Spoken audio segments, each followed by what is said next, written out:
피터 드로커의 명언. 한 권으로 읽는 피터 드로커의 100년의 철학.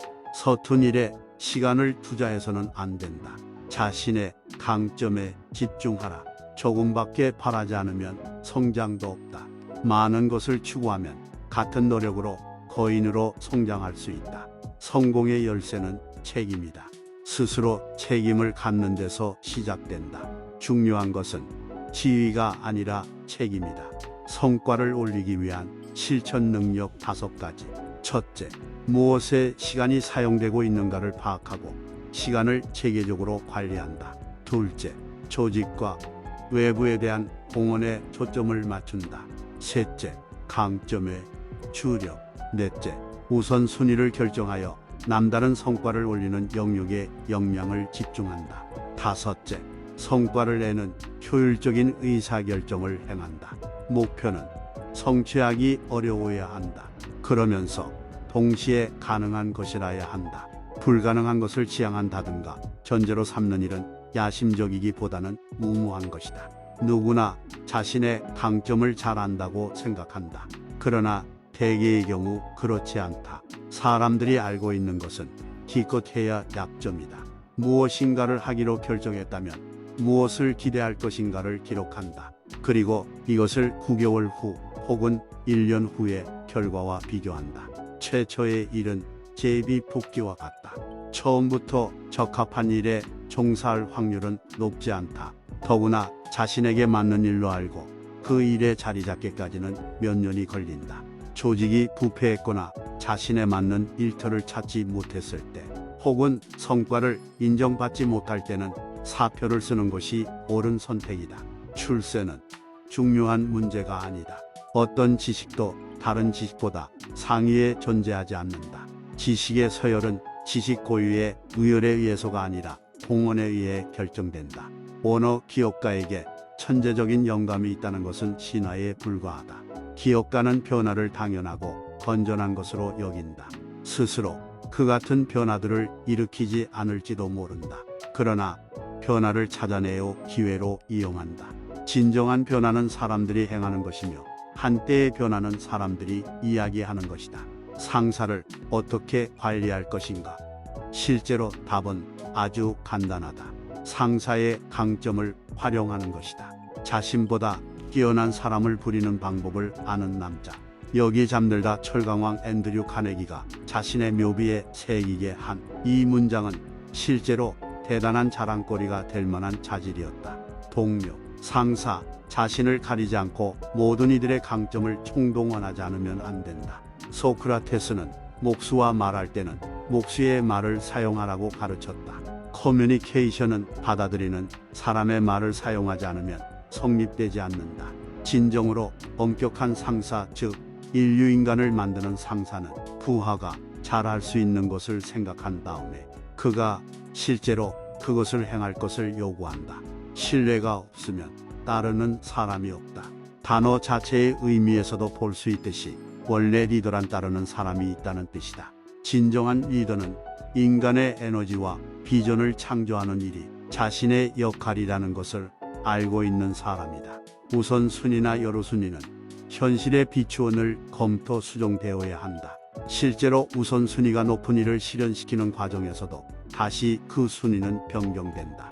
시간의 사용 방법을 아는 사람은 먼저 생각함으로써 성과를 올린다. 행동하기 전에 먼저 생각하라. 반복적으로 발생하는 문제의 처리에 관하여 철저하게 생각하는 일에 시간을 사용해야 한다. 역사상 처음으로 인간이 조직보다 장수하게 되었다. 그로 인해 전혀 새로운 문제가 생겨나게 되었는데 그것은 남은 후반부 제2의 인생을 어떻게 할 것인가 하는 것이다. 제2 인생을 만들어 나가기 위해서는 한 가지 조건이 있다. 본격적으로 뛰어들기 전에 장기간에 걸쳐 준비 운동을 하지 않으면 안 된다. 사업의 목적에 관해 유효한 정의는 단 한 가지밖에 없다. 고객의 창조이다. 전환기에 있어서 중요한 것은 불변의 원칙과 기본을 확인하는 것이다. 성과를 낳기 위해 기존의 지식을 어떤 방식으로 적용해야 유효한지를 알기 위한 지식이 매니지먼트이다. 사업에 관한 원칙 가운데는 오랫동안 존속하는 것도 있다. 그러나 인간이 만드는 것에 영원한 것은 없다. 전략 기획은 마법의 상자가 아니다. 사고이며 자원을 행동과 결부시키는 것이다. 모든 사람이 자신의 역량에 따라 보수를 얻는다. 약점에 따라서가 아니다. 제일 먼저 고려해야 할 것은 우리의 강점이 무엇이냐 하는 것이다. 기업이 자신들을 팔고 있다고 생각하는 것을 실제로 고객이 사고 있는 경우는 드물다. 마케팅은 판매보다 훨씬 큰 범위의 활동이다. 그것은 전문화되어야 할 활동이 아니라 전 사업에 걸친 활동이다. 혁신은 부를 창출할 수 있는 능력을 자원에 부여한다. 아니, 혁신이 자원을 창조한다. 생산성이란 최소의 노력으로 최대의 성과를 얻기 위한 생산 요소 간의 균형을 말한다. 이윤극대화를 추진할 때는 그 수익성을 자칫 비현실적으로 설정할 위험이 있다.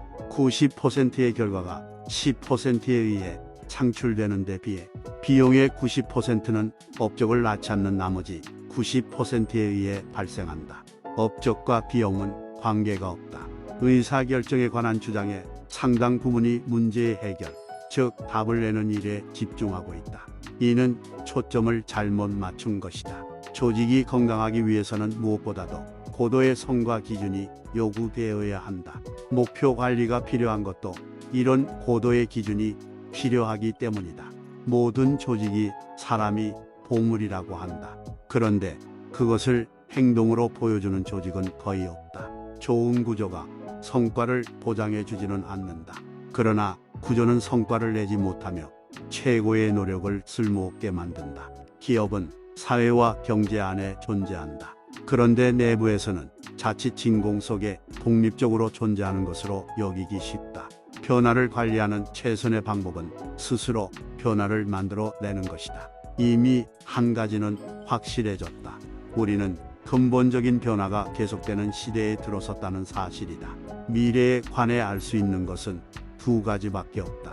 하나는 미래를 알 수 없다는 것, 다른 하나는 오늘 존재하는 것이 아니며 따라서 오늘 예측할 수 있는 것이 아니라는 것이다. 기업가란 기존 질서를 파괴하여 해체시키는 사람이다.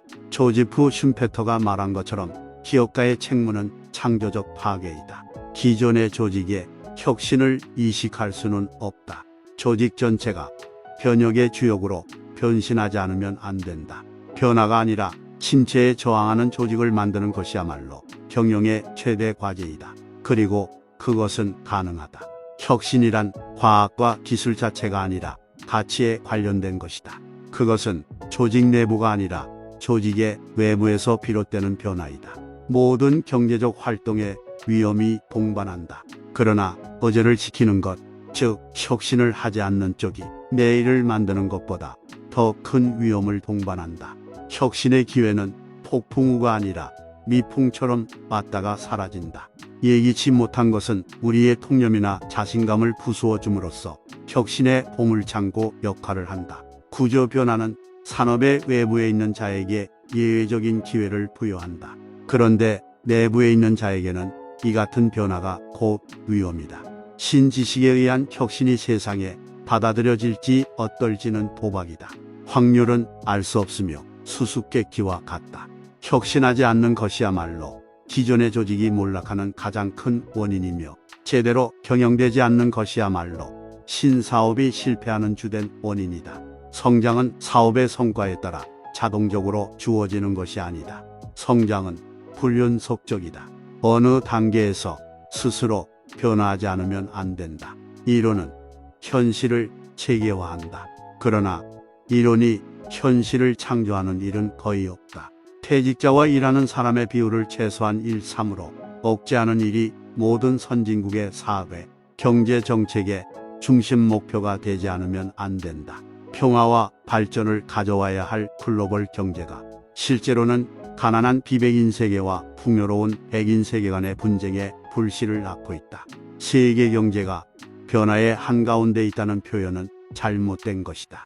그것은 이미 근본적으로 그리고 구조적으로 되돌릴 수 없을 정도로 변했다. 정부도 성과를 올리는 수행 능력을 회복하지 않으면 안 된다. 민족국가는 식민주의와 강대국들이 맹위를 떨친 수세기 동안 유일한 정치적 현실로 존속해왔다. 그리고 그것은 지난 100년간 전능한 거대 국가로 변신했다. 지금은 사회 그 자체, 더 나아가서는 모든 사회 활동, 사회 문제가 너무나도 복잡하다. 유일한 정답이 모든 문제에 통할 리가 없다. 경제인이란 항상 자신의 경제적인 이익을 위해 해동할 뿐만 아니라 그것을 위한 방법까지도 알고 있는 교활하고 비도덕적인 관념상의 인물이었다. 사회부문인 비영리 단체는 공공부문인 정부, 민간부문인 기업과 어깨를 나란히 할 가능성을 지니고 있다. 그리고 이미 준비는 되어 있다. 매니저먼트란 현대사회의 신념의 구현이다. 그것은 자원의 조직화를 통해 인류의 생활을 향상시킬 수 있다는 신념이다. 모든 선진사회가 조직사회가 되었다. 모두가 그렇지는 않지만 사회적인 과제 대부분이 조직에 의해 수행된다.